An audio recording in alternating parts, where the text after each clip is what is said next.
아멘. 에스더는 원래 안 하기로 한 거였죠? 감사합니다. 우리 옆에 계신 분과 이렇게 인사를 하고 말씀을 드릴 텐데요. 인사하실 분을 한번 정해보세요. 이렇게 합니다. 새해에는 예수님을 더 사랑합시다. 새해에는 예수님을 더 사랑합시다. 스스로 혼자 인사하신 분도 인정해 드리겠습니다.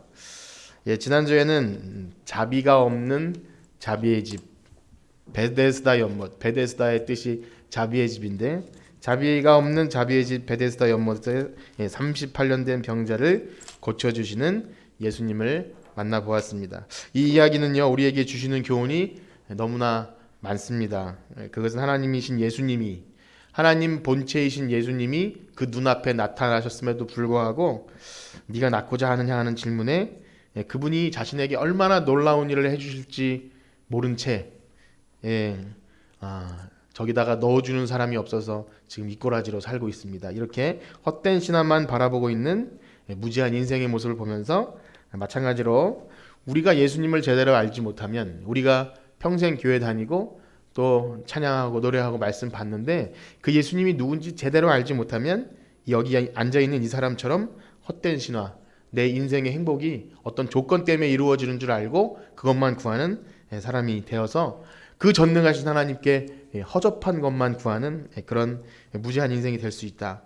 자, 그리고 더 무서운 사실은요, 이거죠. 예수님이 이 38년 된 병자를 일으켜주시는 그런 놀라운 생명의 역사를 경험한 본인이나 또 이것을 본 유대인들이나 이 놀라운 일에 막 하나님을 찬양한 것이 아니라 어찌하여 안식일 율법을 어겨서 안식일에 자리를 들고 걸어가느냐, 이렇게 시비를 걸었던 그 사람들처럼 이 놀라운 사건을 경험하고도 거기에 초점이 맞춰지지 않은 사람들, 역시 우리가 오래 믿었다고 하지만 만약 예수님, 아까 더욱 사랑하자 그랬는데 예수님이 행하시는 일, 기뻐하는 일에 초점이 맞춰져 있지 않고 만약에 오랜 전통과 그냥 해오던 방식과 틀에 박힌 고정관념으로 종교 행위를 한다면, 종교 의식을 계속해서 해나가는 것이 믿음이 있는 것이라고 착각한다면, 그것은 바로 역시 오늘 여기 나온 유대인이나 그 안진뱅이 38년 된 병자가 일어난 것처럼 그들이 예수님을 보지 못하고 그저 안식일에 왜 율법을 어기냐고 한 것처럼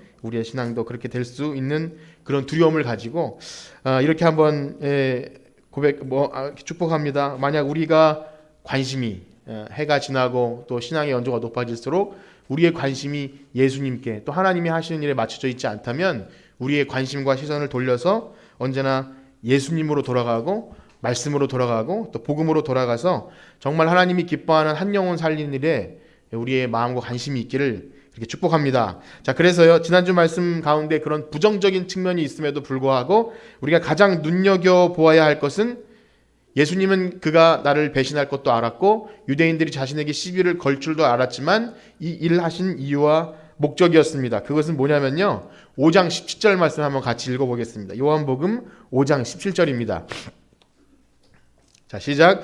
예수께서 그들에게 이르시되 내 아버지께서 이제까지 일하시니 나도 일한다 하시매. 아멘. 그렇습니다. 예수님이 사람의 몸을 입고 오신 인생으로서의 목적은 오로지 하나님의 영광, 또 하나님이 행하시는 그 일을 행하시기 때문에 핍박이 오건 나를 미워하건 혹은 나를 배신하건 간에 하나님 아버지의 영광을 구하는 일이라고 했습니다. 역시 우리도 이 땅에 살아가는 것이 나의 만족과 유익과 나의 행복을 위한 것이 아니라 오직 하나님의 영광을 위한 것인 줄 믿습니다. 정말 그렇게 믿어지시나요? 그렇다면 오늘 말씀을 보시면서 정말 우리가 집중해야 될 것, 하나님께서 원하시는 삶, 그렇기 때문에 오늘도 말씀을 보면서 이 문제 때문에 우리가 제가 말씀드린 이 베데스다 연못가에서 이 병자를 일으켜줬기 때문에 벌어졌던 안식일 논쟁 때문에 예수님을 막 추궁할 때 예수님이 자기 자신을 이렇게 고백하는 그 사건을 통해서 우리가 집중해야 되고, 또 정말 그 신앙인으로서 우리가 이 땅에 살아갈 때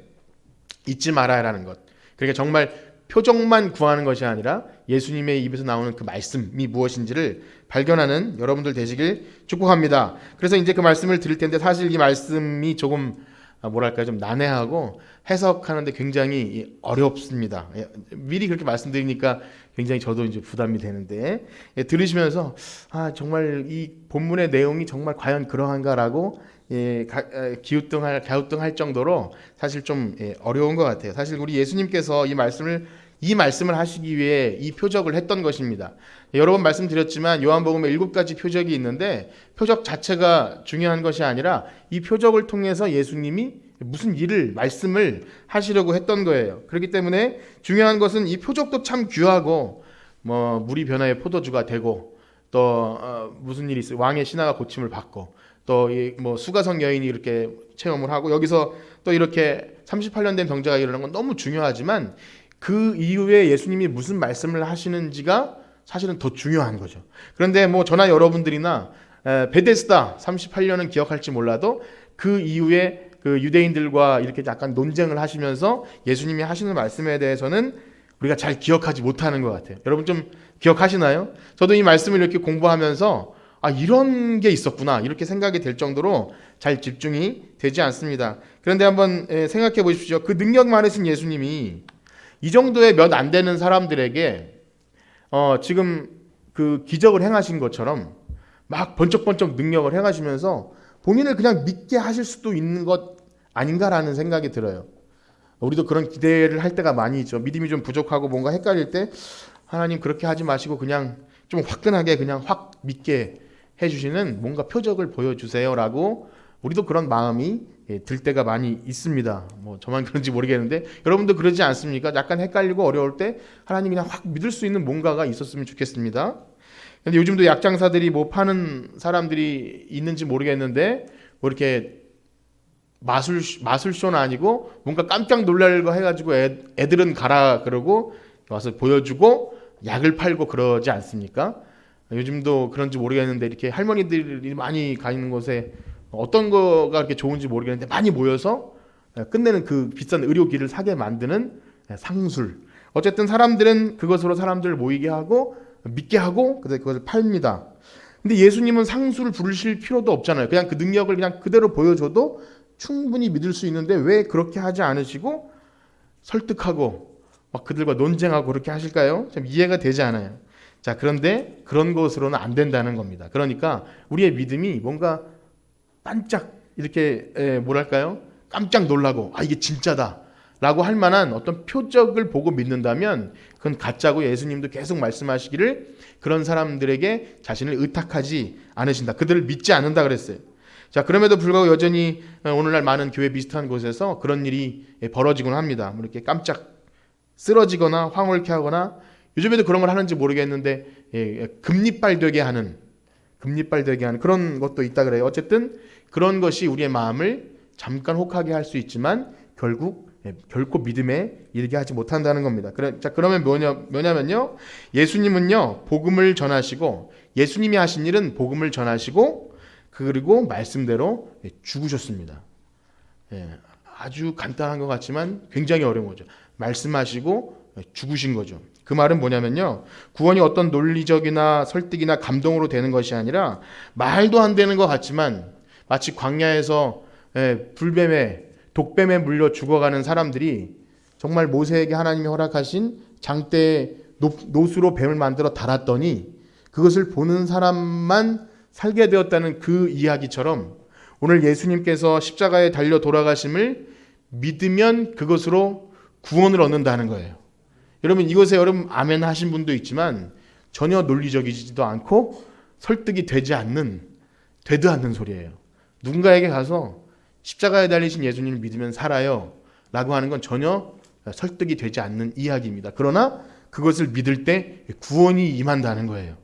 그렇기 때문에 깜짝 놀라는 것, 병 고침 받는 것, 그 다음에 우리 삶에 어떤 삶이 더 풍요로워지고 문제가 해결되는 것은요 무당이 하는 일이죠.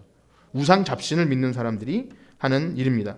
그래서 이것만이 지금 말씀드린 그것만 예수님께서 말씀하시고 죽으신 사건 그것만이 바로 복음이고 우리는 그것을 믿음으로 구원이 이루어지는 줄 믿습니다. 자, 그렇게 오늘도요 예수님께서 과연 하나님의 아들이신 것 오늘 그 말씀을 할 텐데요.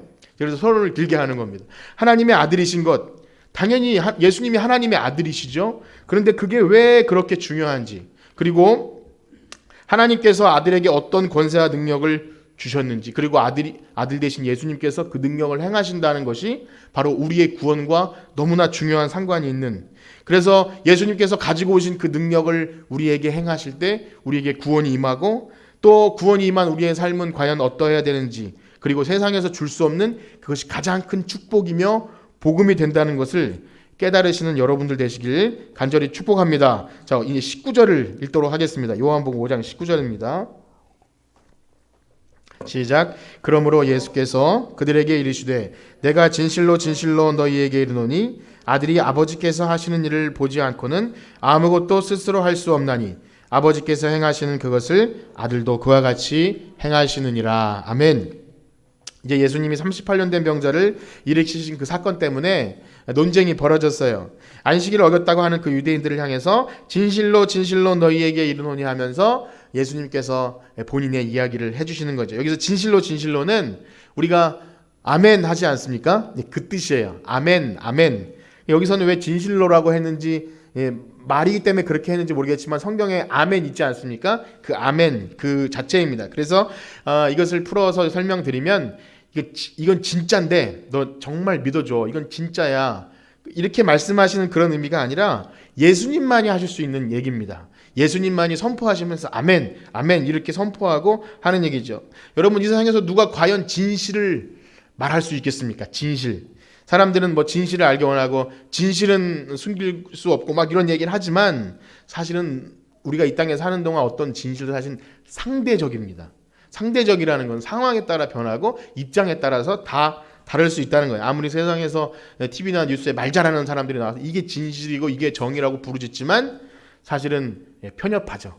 자기가 속한 그 배경과 또 이익과 이런 것을 따라서 논리가 완전 정반대의 논리로 벌어집니다. 그래서 죄인인 우리가 살아가면서 무엇을 진리다, 나는 진짜 정의롭다, 내 말이 진실이라고 말하는 것은 사실은 말하면서도 아마 창피할 수도 있어요. 왜냐하면 그런 말은 없거든요. 성경에도 맹세하지 말라고 그렇게 말하는 것처럼 아무리 자기가 옳다고 주장하는 그것이 얼마나 허약하고 근거가 빈약하고, 그래서 언제든지 뒤집힐 수 있다는 것을 알면서도 우리는 고집스럽게 주장합니다. 그래서 우리는 항상 고백합니다. 풀은 마르고 꽃은 시들지만 오직 하나님의 말씀만 영원할 줄 믿습니다. 그래서 우리가 붙들어야 될 것은 하나님의 말씀이에요. 우리가 어떤 사람의 경험이나 내 의지나 내 경험, 그 다음에 내가 이제까지 살아온 어떤 걸 가지고 이게 진짜야 라고 말하는 것은 굉장히 논리적으로도 맞지 않고 사람들이 보면 비웃을 수도 있습니다. 그래서 무식한 것 같지만 성경 말씀 가지고 살아가는 것이 가장 진리인 줄 믿습니다. 예수님께서는요, 이렇게 진실로 진실로 이렇게 말씀하시는데 뭐라 그러시냐면, 우리 19절을 다시 한번 아들이 아버지께서, 여기서부터 다시 읽어볼까요? 아들이, 시작. 아들이 아버지께서 하시는 일을 보지 않고는 아무것도 스스로 할 수 없나니 아버지께서 행하시는 그것을 아들도 그와 같이 행하느니라.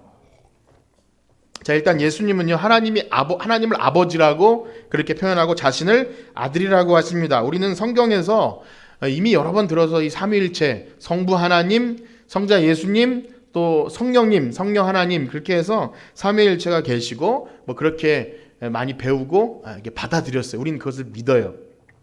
그래서 뭐 제가 이것에 대해서 뭐 하나님은 아버지심을 여러분 믿으십니까? 이렇게 하지는 않습니다. 우린 다 믿죠. 그런데 이렇게 한번 다른 측면에서 생각해 볼 필요가 있어요. 뭐냐면 우리는 누구도 하나님 아버지시고 예수님이 아들이시면 엄마는 누구죠? 라고 묻는 사람은 없어요. 그렇죠? 제가 괜히 뭐 생뚱맞은 말씀 드린 것 같지만 주일학교 아이들은 충분히 하나님 아버지시고 아들이 예수님이면 엄마는 어디 계세요? 이혼했나요? 라고 생각할 수도 있을 정도로 뭐 우스운 질문 같지만, 우리가 처음 교회 나와서 하나님 아버지시고 아들 예수님이에요.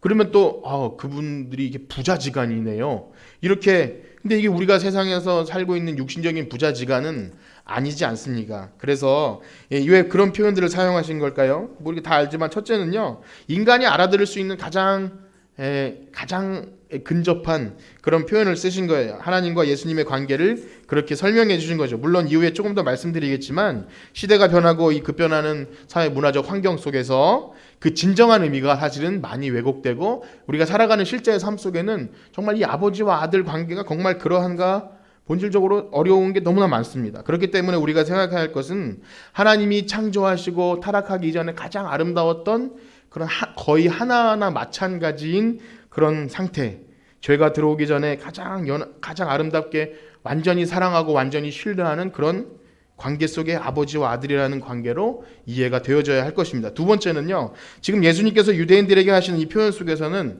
예수님이 살아오신 배경과 관련이 있습니다. 그러니까 그 시대의 사람들이 이해할 수 있는 배경과 언어로 말씀하시는 건데, 뭐냐면 예수님이 아버지가 하는 일을 보지 않고서는 스스로 아무것도 할 수 없다라는 완전히 의존되고 종속된 그런 관계, 또 아버지께서 행하시는 것을 아들도 행하시나 할 때 이 표현은요, 도제라는 말 들어보셨습니까? 도제.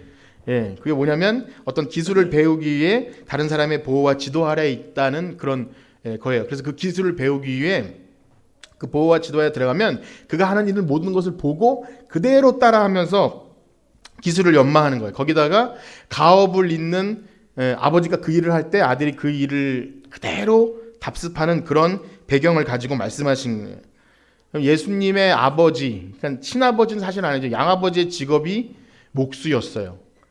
그 목수이기 때문에 그 아버지가 어떻게 목재를 구해다가 그걸 다듬고 대패질을 이렇게 하고 못질을 하고 하는 것을 그대로 보고 예수님도 목수로서 30년을 사시면서 그들이 이해할 수 있는 언어로 이것을 이렇게 비유로 설명하신 것입니다. 그래서 모든 것을 배우고 그대로 따라하게 될 때 그것을 이어받게 되는 거죠. 그래서 그것은 이렇게 세상에서 보는 또 직업 훈련과는 전혀 차원이 다릅니다. 이게 돈이 되니까 이것을 열심히 배워서 가업을 이어 나가자, 이런 차원이 아니라 어떤 차원이냐면 우리 20절에서 22절을 한번 더 읽어보겠습니다.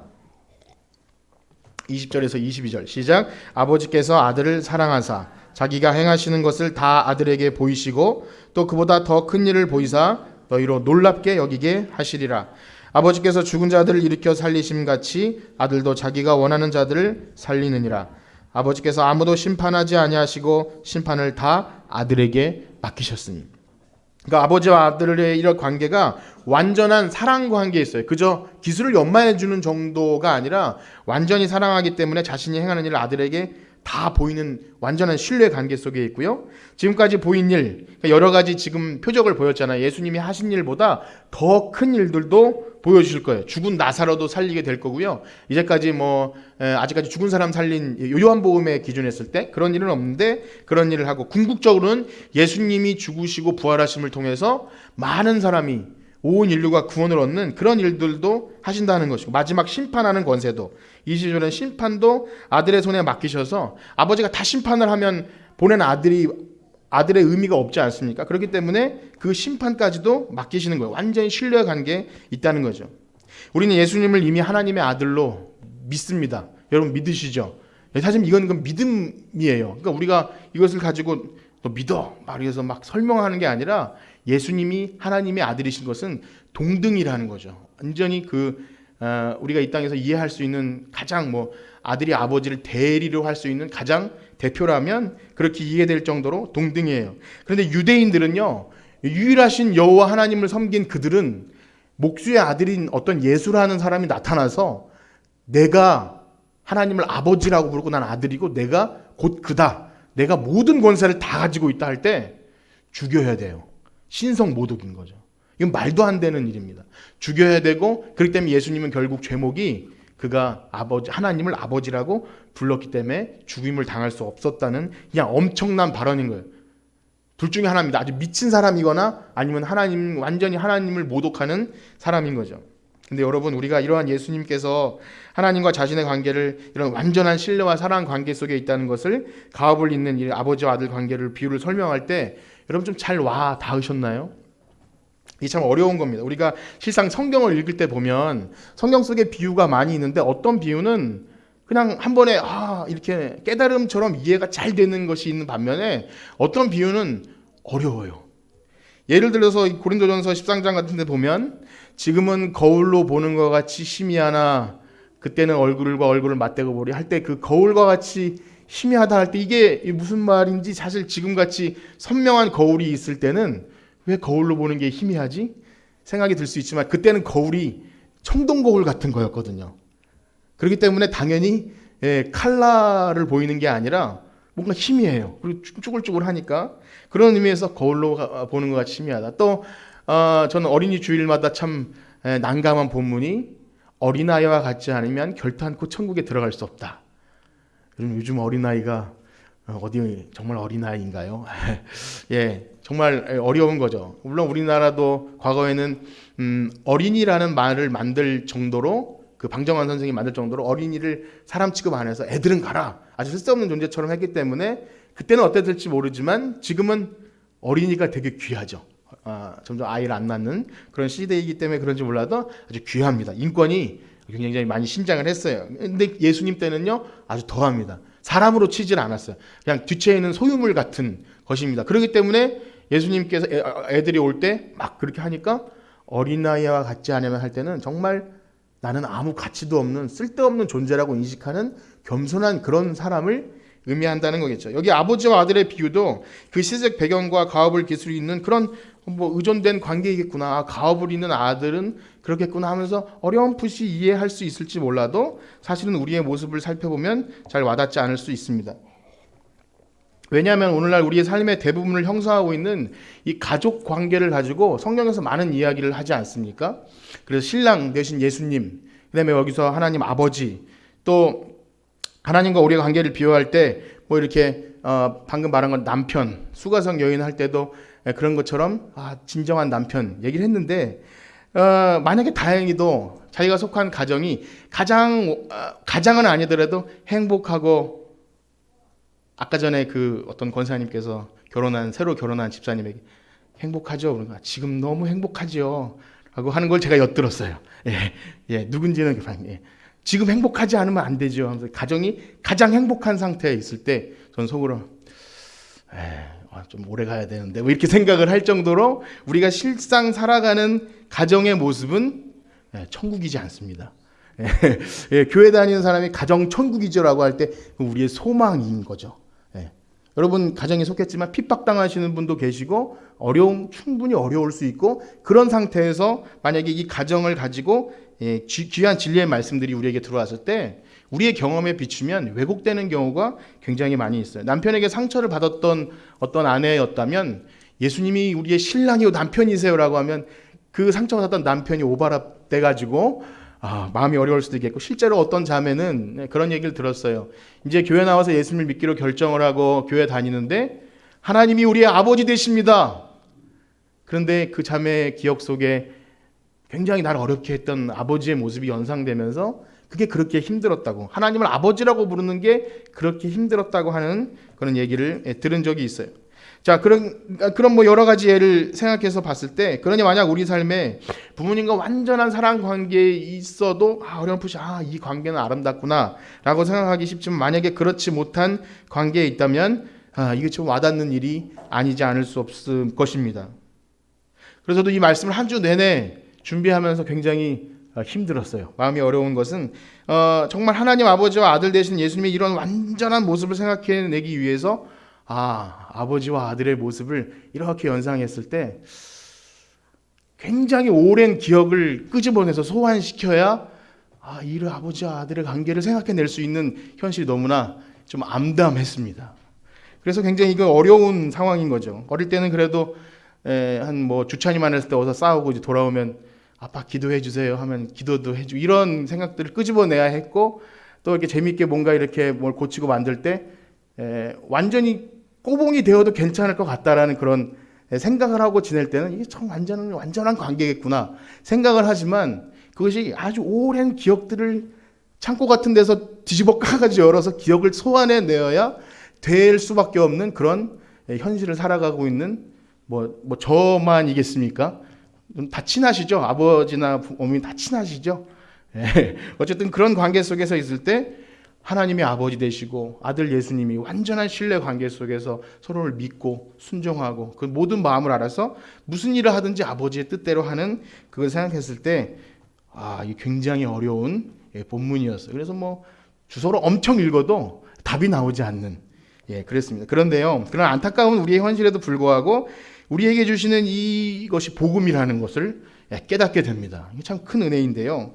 오늘 예수님께서 자신이 하나님의 아들이신데 그 하나님과 자신이 아버지와 아들 관계이신 것과 그분과 완전한 신뢰 관계에 있고 사랑 관계, 연합 관계에 있다는 사실이 바로 우리를 그 가운데로 초대하신다는 거예요. 그 말은 뭐냐면요. 우리는 하나님과의 관계에서 깨어져 있는 상태입니다. 우리의 상태를 분명히 알아야 되는데 우리는 하나님과 원래는 단절된 상태였어요. 그런데 하나님께서 하나님, 예수님, 성령님의 그 완전한 연합의 그 사귐의 관계에 우리를 초대하는 게 바로 구원입니다.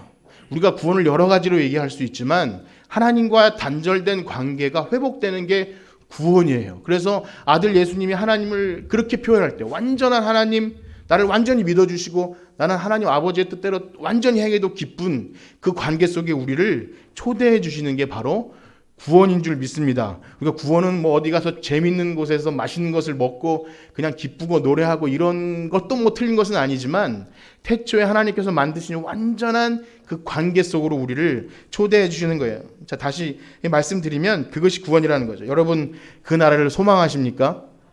우리가 복음을 들었다는 것은요, 그것을 소망하는 거예요. 그것은 즉 우리가 지금 여기 현실 속에 살고 있는 삶은요, 그렇지 못하다는 것입니다. 우리가 아까 전에도 말씀드렸지만 여러분 가정이 천국이십니까? 그렇다고 말하면 존경합니다. 또 교회가 천국의 모형입니까? 전 잘 모르겠어요. 우리는 죄인이고요. 언제나 우리의 속마음은 다르고 겉과 속은 다르고 언제나 상처받고 섭섭하고 또 실망하고 그것이 우리 삶에 계속 되는데요. 중요한 것은 예수님께서 이 땅에 오신 것 자체가 하나님의 분리의 시작이셨고 우리를 위해서 그 분리의 경험을 직접 겪으셨어요. 지금 말씀하시는 중에도 여러분 예수님이 하나님은 내 아버지시다. 사람들 비웃죠. 네가 뭔데? 내 지금 아버지 어디 있어? 뭐 이렇게 할 정도로 지금 분리 상태고 거기다가 아버지와의 완전한 그 사랑 관계가 분리되는 경험을 하는데 그것은 십자가 위에서 아버지여 어찌하여 나를 버리시나이까 하면서 하나님이 그 얼굴을 돌리실 때 예수님은요 십자가에 달려서 막 못질 당하고 채찍 당하는 그 고통보다 더 심한 고통이 뭐냐면 사랑하는 하나님과의 관계가 깨어지는 것, 그것이 가장 두려웠습니다. 죄송합니다.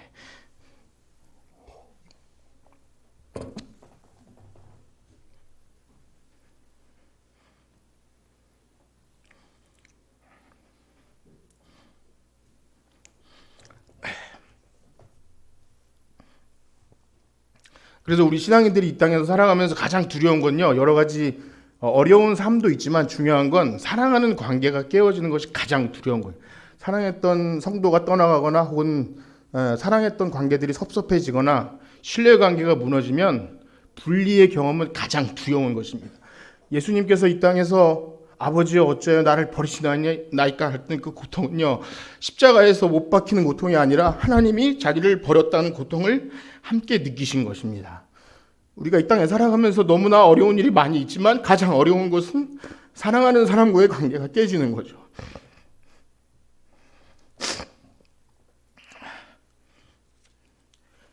그러나 예수님은요 그 상태로 죽음 가운데 놓여두지 않습니다. 우리가 빌립보서 2장 8절에서 11절 말씀을 함께 같이 읽겠습니다.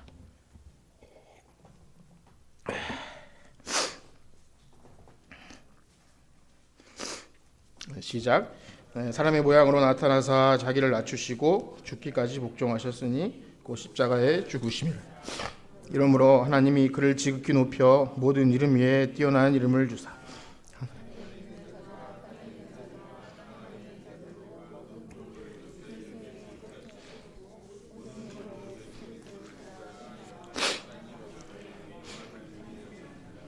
아멘. 이렇게 자신을 낮추시고 복종하신 예수님께서 십자가의 죽으심으로 하나님 아버지의 관계가 분리로 끝난 것이 아니라 결국에는 다시 일으켜 주셨죠. 그래서 아버지와 아들의 아들 되게 하신 것은요, 우리가 이제까지 본 것처럼 포도주가 떨어져서 기쁨을 잃어버린 그 잔치집에 예수님께서 포도주를 주심으로써 기쁨을 회복시켜 주셨고, 또 공허한 인생을 살아가는 이 사마리아 여인 같은 그 여인에게 생명수를 주심으로써 다시금 삶을 허락하셨고 헛된 신화를 쫓아갔던 베데스다 연못의 그 38년 된 병자에게 새로운 삶을 허락하심처럼 분리되었고 기쁨을 잃어버렸고 그 안타까운 삶에 있는 사람들에게 예수님이 오심으로 그것을 가능하게 하셨다는 것입니다. 그렇기 때문에 예수님은 25절 이하로 보면 그 구원이 우리에게 이미 임하였다고 선포하고 계십니다. 우리 24절에서 29절까지 같이 읽도록 하겠습니다. 요한복음 5장 24절에서 29절입니다. 시작. 내가 진실로 너희에게 이르노니 내 말을 듣고 나 보내신 이를 믿는 자는 영생을 얻었고 심판에 이르지 아니하나니 사망에서 생명으로 옮겼느니라. 진실로 진실로 너희에게 이르노니 죽은 자들이 하나님의 아들의 음성을 들을 때가 오나니 곧 이때라. 듣는 자는 살아나리라.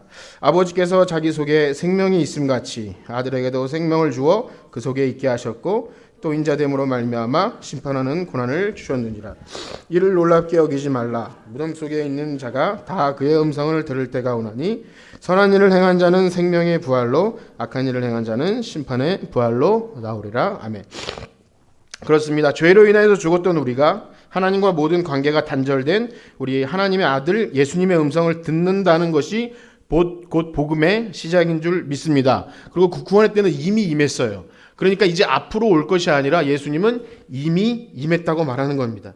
그 하나님과 아들과 예수님의 그 믿는 자들은 24절의 말씀처럼 24절을 보면 이렇게 표현됩니다. 영생을 얻었고 심판에 이르지 아니하고 사망에서 생명으로 옮겼다. 이 말은 이미 이루어졌다는 표현이죠. 앞으로 그렇게 될 것이 아니라 이 말은 잘 보면 이미 구원이 우리에게 임하였다는 거예요. 예수님이 이 땅에 오심을 말미암아 우리 삶에 아무런 변화가 없어요. 우리가 예수님을 믿고 이 땅에서 복음을 영접하고 기뻐지면 우리의 삶이 180도 변해서 행복한 일만 계속 있을 것 같고 이제 문제들은 다 해결될 것 같지만 변하는 것은 아무것도 없어요. 그러나 이 땅에서 예수님이 그렇게 하셨다는 것을 믿고 우리의 삶도 그렇게 될 것이라는 것을 고백하는 것이 이 기독교입니다. 그렇기 때문에 예수님이 이 땅에서 계시고 할 때도 외로우셨고 이 요한복음이 초대교회 성도들에게 던져질 때도요. 그들의 삶은 완전히 난장판이었어요. 구원도 없을까 로마의 앞자리에 맨날 죽어가는 사람들만 있을 때 맞아. 그러나 예수님이 오시면 이 모든 것을 회복시켜 주실 거야. 이 소망을 가지고 그들이 그때를 견뎠다는 것입니다. 그래서 우리가 잘 보면 우리가 이 중요한 말씀들을 이렇게 잘 읽어낼 때 보면 여러분 부활이 좋으신가요? 부활? 여러분 부활하면 좋죠. 계란 드셔서 좋은가요? 부활이 왜 좋은가요? 사실은 부활은 너무나 어려운 것이 선행되어야 합니다. 그것은 뭐냐면 죽음이 선행되어야 합니다. 예수님께서 죽으시지 않으셨다면 부활도 없는 거죠. 그러니까 아까 말씀드린 아주 극도의 고통, 아버지의 관계가 단절되는 그 비극적인 고통을 견뎌내시고 그래서 어떤 신학자들은 지옥의 경험을 했다고 지옥을 경험했다고까지 말할 정도로 예수님의 그 처절한 두려움을 표현합니다. 그 능력이 많으신 예수님께서 왜 그런 방법을 사용하셔야 됐을지는 전 잘 모르겠어요. 그 능력이 많으신 예수님이 그렇게 경험하지 않아도 우리를 충분히 구원하시고 하나님 자녀로 만들 수도 있는데 왜 그 경험을 하셨는지는 모르지만 우리들의 실제적인 삶을 바라볼 때 우리와 같은 처절한 이 참 벌레만도 못한 인간들을 구원해내시기 위해 사람의 몸을 입고 이 땅에 오셔서 그 경험들을 그 고통을 다 겪었기에 우리의 어려움을 주님께서 아시는 것입니다. 여러분 다시 한번 그렇게 한번 생각해 봅시다. 교회가 뭐 천국의 모형인가요? 가정이 천국인가요? 그렇지 않아도 괜찮습니다. 가끔씩은 보람으로 제가 우리가 되게 완전히 아주 극적으로 어려운 상태에 있다 이 말씀을 드리는 것이 아니라 그러지 않는다 할지라도 이미 구원이 우리에게 임한 줄 믿습니다. 그럼에도 불구하고 이미 진정한 남편이 되신 예수님께서 계시고 신랑 되어주셔서 우리가 당한 어떤 외로움이나 또 어떤 상처들 기억들을 예수님이 싸매주실 때 우리가 복음으로 변화를 받게 되면 더 이상 그런 것들이 우리의 발목을 잡지 않게 됩니다. 그래서 초대교회는 굉장히 어려운 시대를 살면서도 예수님이 그렇게 하셨다는 그 어려운 상황 가운데서도 나는 하나님의 아들이고 너희들을 내 이 아름다운 관계에서 그래서 요한복음을 쭉 계속 읽어보면 내가 너희 안에 너희가 내 안에 있는 것처럼 우리가 완전히 사랑하게 될 거야. 이 말씀할 때 그 말씀으로 힘을 얻었다는 것입니다. 그래서 정말 우리 예수님이 참 신랑 되시고 참 아버지 되어주시면 그래서 우리가 그 은혜 가운데 충만해진다면 복음으로 변화가 되고 이 땅 가운데 변한 것이 하나도 없다 할지라도 우리가 지난주에 부른 찬양처럼 뭐잖아 열매 맺고 우리가 그날을 보게 될 줄 믿습니다. 오늘 이렇게 말씀을 마치겠는데요. 오늘 예수님께서 하나님의 아버지 되시고 자신은 하나님의 아들 되심을 말씀해 주셨죠. 아버지는 아들에게 완전한 신뢰와 사랑을 하고 아들은 아버지께 완전히 순종해서 아버지가 원하신 일을 했어요. 그 아름다운 관계는 바로 우리가 사모해야 할 가장 아름다운 연합의 하나님 나라인 줄 믿습니다. 그래서 우리가 구원의 모습이 그러하다는 거예요. 우리의 구원이 뭐 저기 어떤 딴 세상에 있는 뭐 그런 것이 아니라 하나님의 나라는 우리 가는 게 아니라 성경은 처음부터 끝까지 하나님의 나라는 임하는 거죠. 주기도문 할 때 우리가 하나님 나라 갑니까? 하나님 나라가 임하는 거예요. 이 땅 가운데 우리가 비록 어려운 삶을 산다 할지라도 구원받은 백성 한 사람 한 사람이 그런 관계의 회복과 하나님 나라의 아름다운 회복을 소망할 때 그것이 우리의 삶을 통해 이루어질 것입니다. 그리고 중요한 걸 한 가지는 우리가 그렇게 변화받은 삶을 살아갈 때 예수님께서 이 땅에서 하신 일보다 더 큰 일들을 우리에게 보이시고 우리가 그 일을 감당하게 될 것입니다. 마지막으로 요한복음 14장 12절 말씀 미리 한번 읽어보고 마칠 텐데요. 요한복음 14장 12절입니다. 시작. 내가 진실로 진실로 너희에게 이르노니 나를 믿는 자는 내가 하는 일도 그가 할 것이요 또한 그보다 더 하리니 내 아버지께로 가미라. 아멘. 예수님은 우리 눈에 보이지 않습니다. 그러나 우리가 예수님께서 하셨던 것처럼 아버지의 뜻대로 행할 때 그래서 그것이 깨어진 관계가 회복되고 가장 아름다운 사랑의 관계를 회복하고 또 우리 삶 속에서 그러한 일들을 우리를 희생시키시면서 해나갈 때 하나님께서 우리를 통해서 놀라운 구원 역사를 이루어 가실 줄 믿습니다. 우리 찬양 드리시고 마칠 텐데요. 주여 우린 연약합니다. 우리 비록 연약하고 부족하지만 그날에 우리를 이루실 주님을 기대하면서 하나님 오늘도 그날을 소망합니다. 이 땅에 어려운 가정과 깨어진 여러 가지 관계들이 있다 할지라도 그것 때문에 실패하거나 실수하거나 낙심하는 것이 아니라 하나님 우리를 통해서 그날에 완전히 이루어 줄 줄 믿습니다. 우리 이런 마음 가지고 이 찬양 드리고 마치도록 하겠습니다.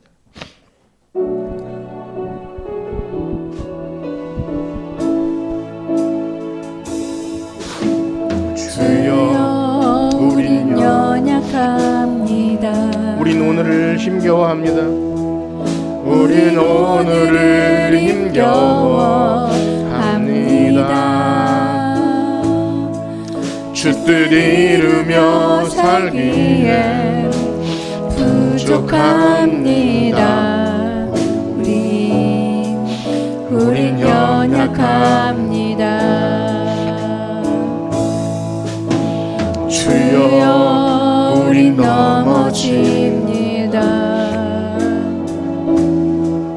오늘 하루를 또 실수합니다.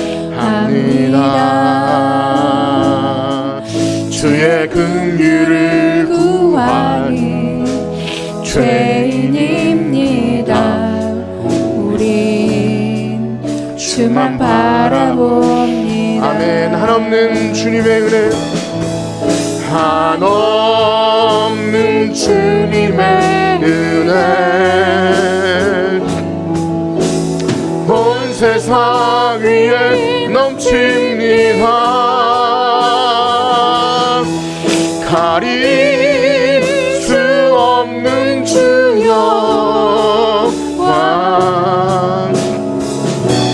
온 땅 위에 충만한 주님만이 기리오니 주님만이 기리오니 우린 그 길 따라갑니다.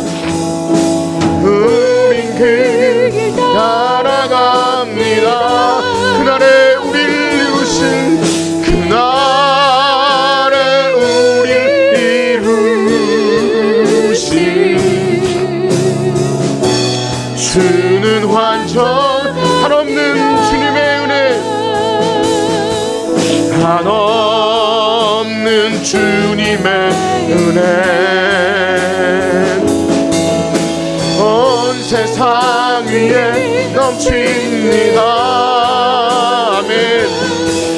가릴 수 없는 주여 온 땅 위에 충만한 아멘. 주님만이 길이오니 주님만이 길이오니 우린 그 길 따라갑니다. 우린 그 길 따라갑니다. 그날에 우리를 이루실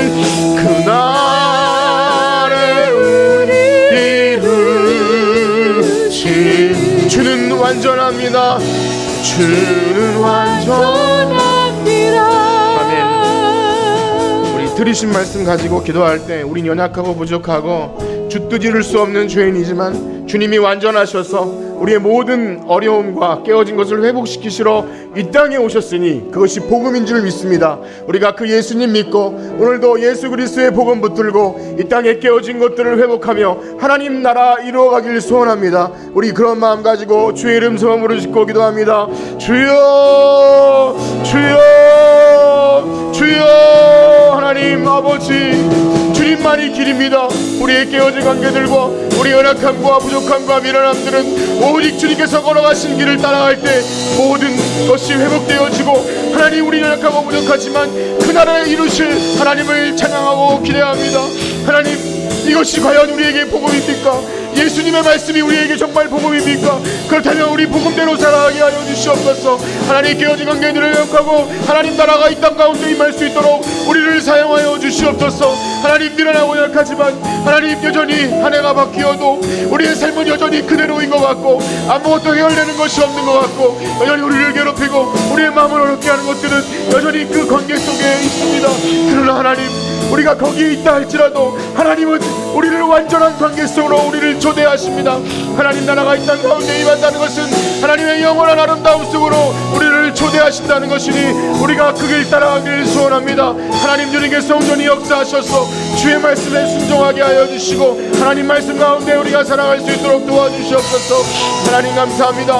우리를 이 땅 가운데 부르신 예수 그리스도의 이름을 찬양합니다. 하나님, 주님께서 인도하여 주셔서 한 해를 살아가는 동안 이 복음의 말씀 붙들고 주의 나라를 이루어갈 수 있는 우리 모두가 되게 하여 주시옵소서. 아멘. 감사합니다. 인도하여.